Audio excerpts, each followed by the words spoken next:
What's up mga kamoms and mga kapaps, and welcome once again to another vlog and tutorial. And for today's video, I will be teaching you how to create a transparent or glass-inspired invitation. You heard me right, it is a glass-inspired or transparent wedding invitation because I got a commission to a client na magpapagawa ng 50 sets of invitation. Ang pinaka-front page niya ay yung transparent or yung glass-inspired na invitation, which is 5x7 size. At ang materials na gagamitin natin for the glass-inspired or transparent invitation ay ang mga sumusunod.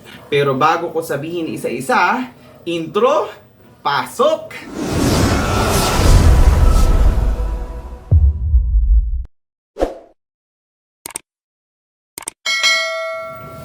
At ito na nga ang mga materials natin na gagamitin for our transparent or glass-inspired wedding invitation.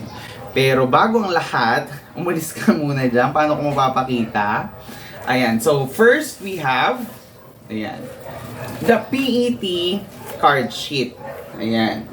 So, merong PVC, pero mas makapal to compare sa PVC sheet. Ito yung ginagamit or nilalagay sa or paggawa ng ID. Ayan. Na PVC or PET pwede. Ayan. Pero ang kukunin lang natin dito, it's not the card. Yung sheet lang. Okay? Mamaya papakita ko sa inyo isa-isa yung sheet na sinasabi ko rito. Okay? Aside from that, we have the laminating film. Ayan. So, ang pinakalapad niya ng laminating film na to is 12 inches.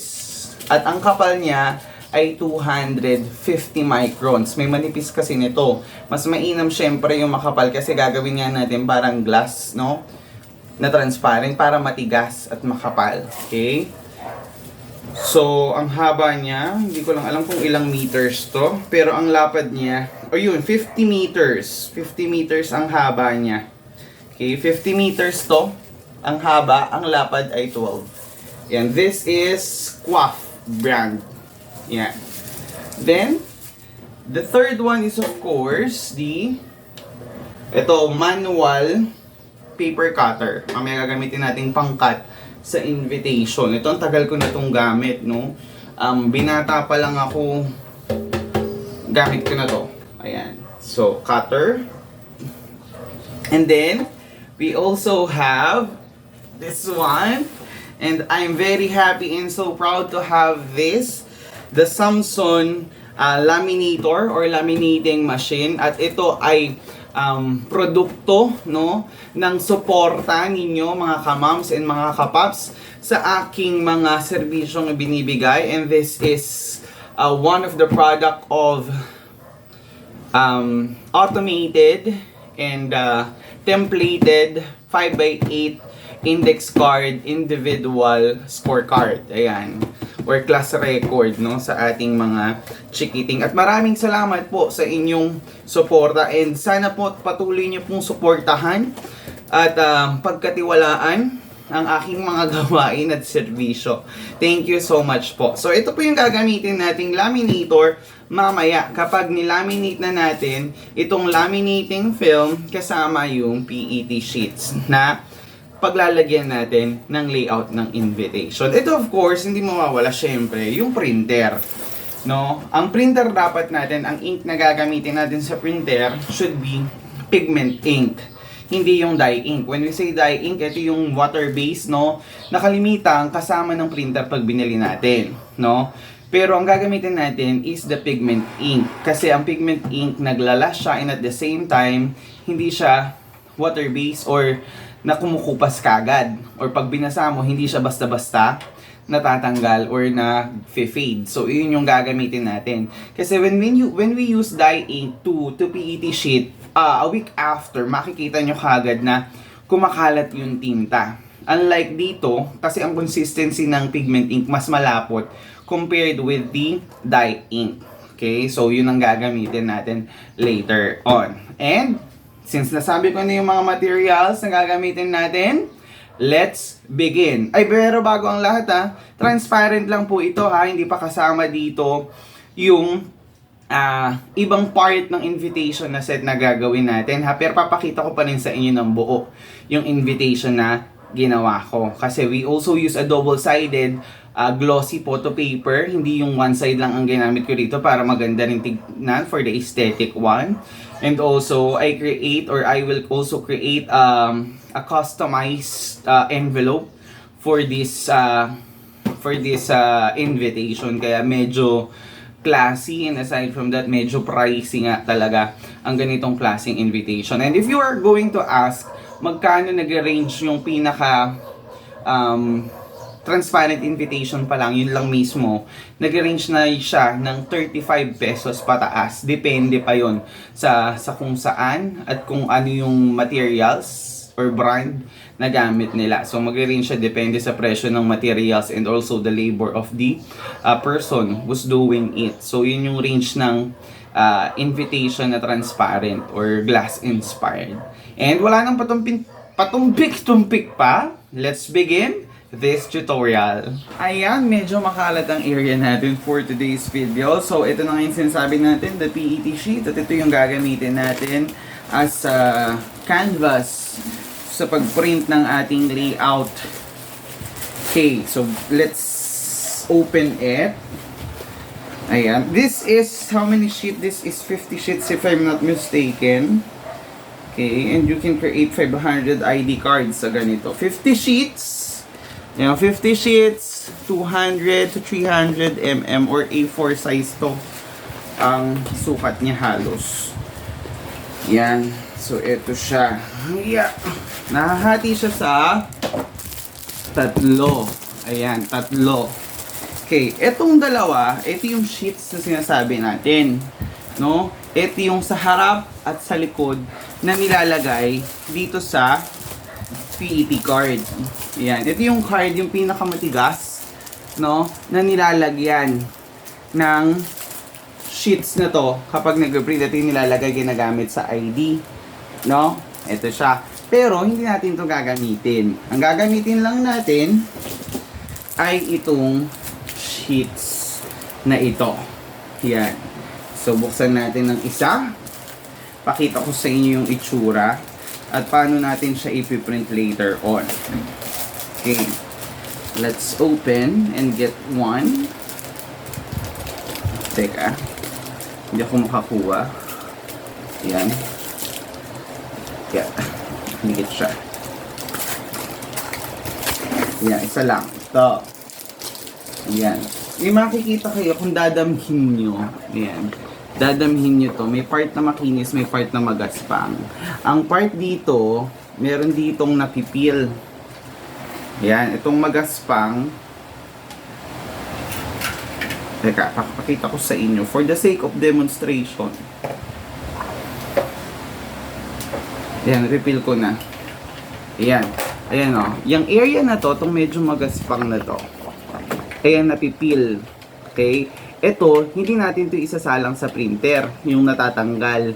Ang isasalang natin, itong part na hindi napipil. So, dito natin ngayon ipiprint yung ating layout doon sa ginawa natin na invitation. Dahil ito, mamaya, tatanggalin natin to para makita yung itsura ng layout na na-print natin dito. And of course, kapag nag-print tayo dito, dapat naka-mirror. Pero ipapakita ko sa inyo kung paano natin siya ginawa. So, simulan na natin ang pag-print ng layout natin dito sa PET sheet. Ayan, kung makikita nyo, ayan yung pila. Ayan yung peel. Okay. So, ang ilalagay natin sa pinaka nakaharap ay yung hindi nakapil. Okay.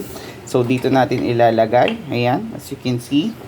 And then, ipiprint natin yung layout. So, ayan, ka-open na ako. Ganito ang gagawin natin.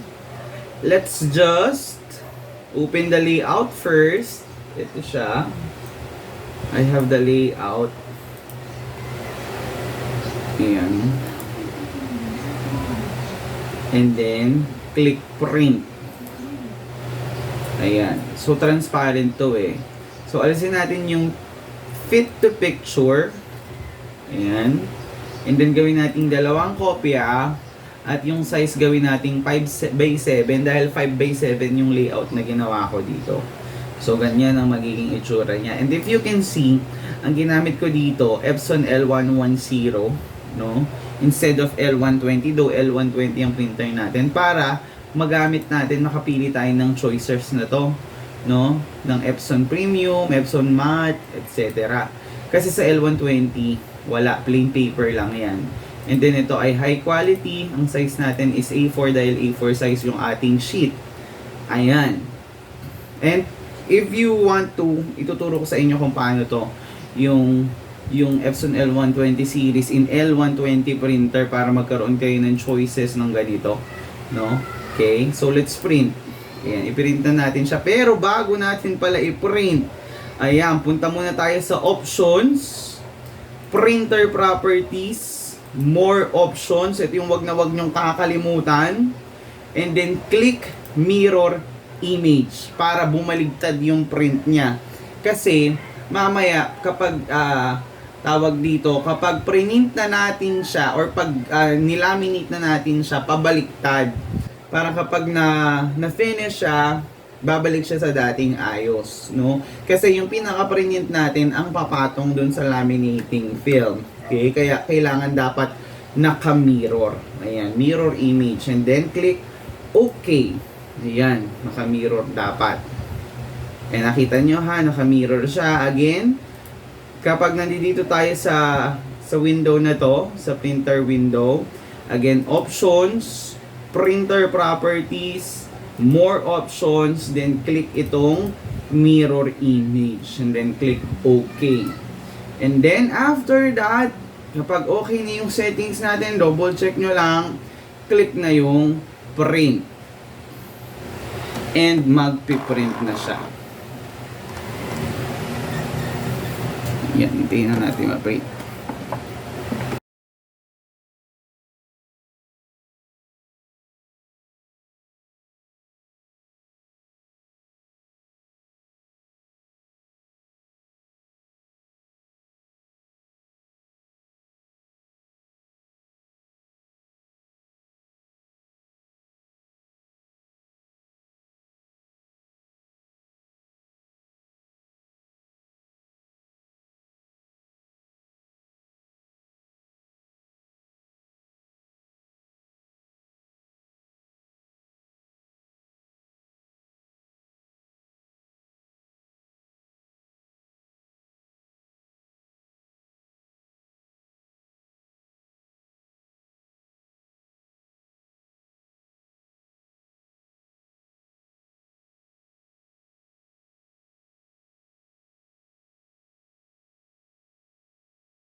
Ayan, no?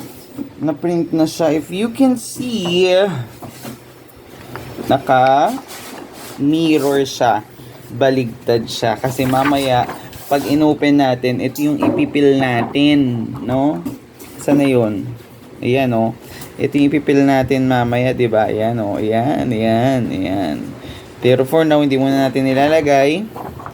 Ito. Ngayon, gagawin natin, isusukat na tayo ngayon ng laminating film na sukat dito, no? Okay, gawin natin siya. Yan. So let's cut na the laminating film. Ito na ang ating laminating film.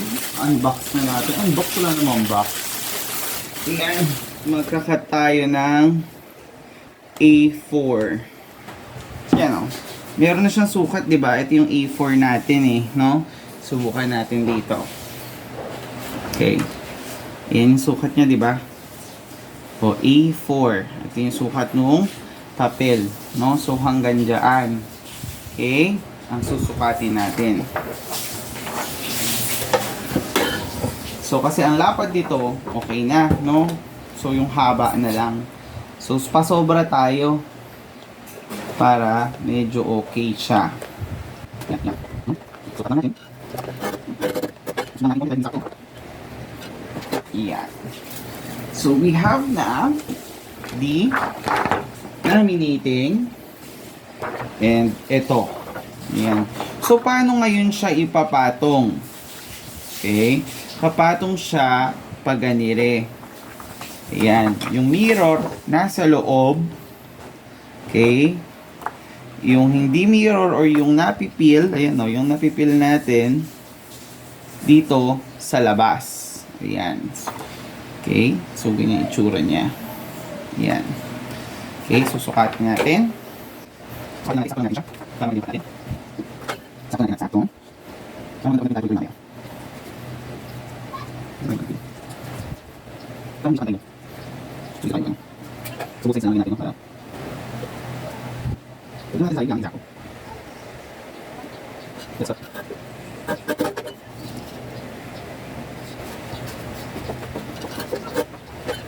Ano ba yung natin?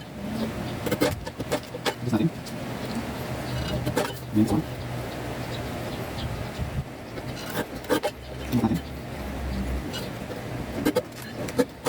Natin. So, nakat natin siya. So, okay lang kahit may sobra-sobrang importante ma-cover lahat. Kasi mamaya naman ikakat din natin siya.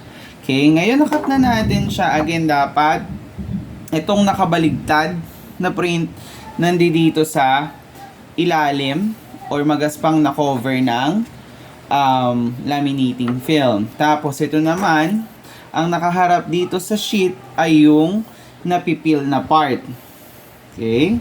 So ngayon, ilalaminate na natin siya. Iyan. At dito na tayo ngayon sa laminating process. So ito yung laminating film or laminating machine na produkto once again ng ating suporta ninyo, no? Ng suporta ninyo at tiwala sa aking mga gawa, mga kamoms and mga kapaps. And once again, I want to grab this opportunity to thank you guys. Maraming salamat. So, dito na tayo ulit sa laminating machine. So, gagawin lang natin to operate this one at yung setting para sa pagpapa-laminate nung ating transparent invitation. Ganito gagawin natin. Let's on. Ayan. Then make it forward. Then since ito ay laminating heat lamination ang gagamitin natin, so, sealing tayo. Ito, yung hot. Kasi pag naka-off yan, naka-cold temperature. Okay, on. And then, ang temperature setting natin is 160. 160 ang temperature natin, ha? And then, paano natin malalaman if the temperature is already in 160? So, makikita nyo dito sa tinatawag na constant temperature. Or kapag nag-green ang ilaw na yan, the constant temperature, which is 160 degrees Celsius, is constant na. Ibig sabihin, na-reach na niyo yung 160 degrees Celsius na init. Ready na siya at pwede na natin ngayong ilagay yung ilalaminate natin dito sa feeder natin. Okay? At ayan na, umilaw na siya, no? So, ibig sabihin, kapag naka-green, naka-light na yung green na ilaw, the temperature is already constant. So, yung 160 degrees Celsius na init na kailangan natin is all ready. Okay? So, pwede na tayo ngayong mag-laminate or mag-feed sa laminating machine. So, pero bago natin i-laminate, I just want to show you kung paano natin siya i-feed. Okay? Ganito po ang pag-feed, ha? Ayan. Ayusin lang natin. Okay. So, maglagay tayo ng papel, no? Bakit tayo maglalagay kahit anong papel? Kasi kailangan natin ito para hindi ma-damage, no? Yung umiikot dun sa loob para if in case hindi kakainin yung ating laminating film para hindi masira, no? Or malusaw doon. And also, kapag i-feed natin siya, ang nasa ibabaw ay yung laminating film at ang nasa ilalim ay yung PET sheet. Ito yung nasa ilalim, PET sheet yung nasa ilalim, ang laminating film nasa ibabaw. So, ayusin lang uli natin. Ayan. Gawin natin, i-feed muna natin itong papel. Teka, balik natin. Ayan, feed lang natin muna to konti. Ayan. Tapos, di pala, sabay na natin. Diretso. Okay, ayusin lang natin. Ayan. Again, nasa ibabaw yung laminating film at nasa ilalim yung tinatawag nating PET sheet. So, forward ko lang uli para doon ang punta niya. Okay, feed na natin siya. Teka, ayusin ko lang. Nagugulo. Diba? Medyo madugo siya. Kaya dapat talaga medyo pricey. Kaya siya medyo pricey, no? Ayan. So, i-feed na natin siya. Ayan. So, let's just wait na lumabas siya doon. Imalas siya.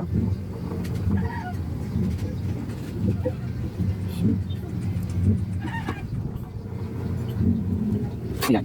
Oo, medyo nag-curve siya. Ayan. Ayan, pakita ko sa inyo, no? Ayan, no, kumapit yung pinaka-dikit ng laminating film. Okay? So, yan siya. Okay, so nadikit na natin siya. Okay, since this is sample, kaya siya nag-curve, ang ginawa natin dito kasi sa likod, merong nakaharang. So, dapat diretso, no? Para pag nilaminate natin siya is pantay. So, ito na yung finished product, no? Ngayon, ikakat na natin siya. So, kaya siya naging ganyang curly because of the position kanina ng laminating film. So, dapat wala kayong sagabal dun sa kabilang end nung laminating film. Cut nyo. Dito.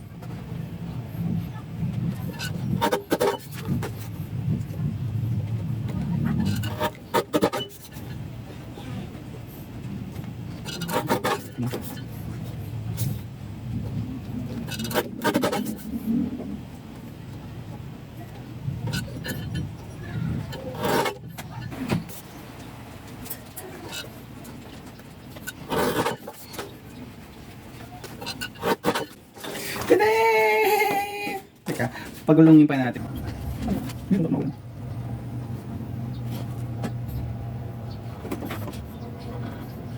Yan sa kapal. Ayan, dito siya.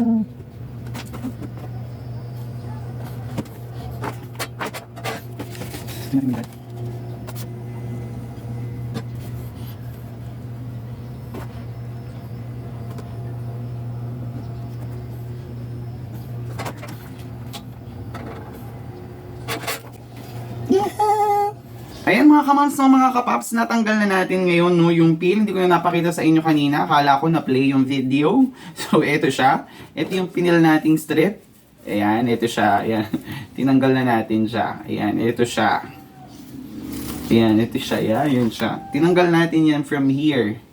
Dito. Dito. Tinanggal natin. At ito yung naging resulta. Ayan, ito siya. Ito yung pinakaharap. Ayan, diba? Transparent. Ayan. Ito siya. Tinanggal ko na rin yung kabila. Akala ko na play yung video, hindi pala. So, ito siya. So, it's okay. So, napil naman natin siya. And, ang plano ko dyan, ganito. Meron, itong picture nito, nakapatong yan dito. Hindi ko pa kasi nakakat eh. Ayan, para magkaroon ng 3D look. Ayan, di ba? 3D look siya. And tapos, ipapunch natin using this one. Ayan, para maganda. No, pag natapos ko to, pakita ko sa end ng video na to yung sample ng nagawa nating video or gagawa ko ng another vlog. Ayan. So that's all mga kamams and mga kapaps, and hopefully may natutuhan kayo sa ating vlog. So nagko-commission po ako ng mga invitations, kahit anong invitations, wedding, birthdays, debut, etc. etc. So depende sa kung ano yung gusto nyo. So kung gusto nyo magpagawa, PM is the key. Again, once again, maraming salamat po sa lahat ng mga kamams and mga kapaps natin na patuloy na sumusuporta sa ating channel. And aside from that, na patuloy tumatangkilik sa aking mga serbisyo at produkto. Maraming salamat mo. Masaya ako, natutulungan ko kayo at masaya rin po ako. At sana masaya rin kayo na natutulungan nyo rin ako. Once again, mga kamams, thank you so much. And see you on our next video. Bye-bye!